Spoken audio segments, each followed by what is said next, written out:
gabar fanaan ayaad nolosha aad guursanaysaa oo guurso gabadhee guursa lahayd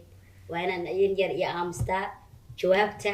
kadib dadka commentiga inay kusoo qoraan rabaa qofkii iyaga markaas niyadooda ku jiro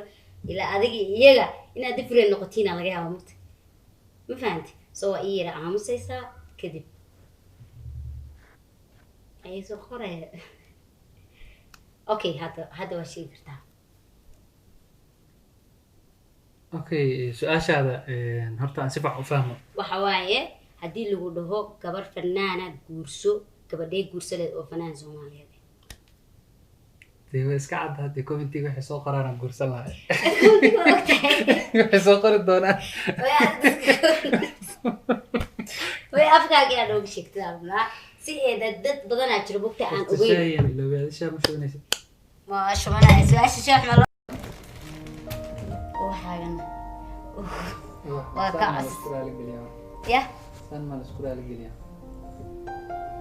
ma siyaabo badan ku raali gelinaya diyaaro raali waa ahay aniyam igraan noqo mardan ma wiilaa ya mardan ma kugu sameynaa balan ma yani raali waa mar walba adina maarta di wax aragtidii sheegno because waxa laga yaabaa in aan si kala ka wado uurku kala to سأقول إن الله بابي يصدر بريء دكتور آدم صباح بريء كذا صافي لنا ويل كورنا حاجة عشان ويل أنا كور أركينا قفي قد جور صباح الله يجرس أي صباح أي يعني أنقول صباح ما أنت المدة بعد أشوفي أنا خطرة كوكرنا والله هذا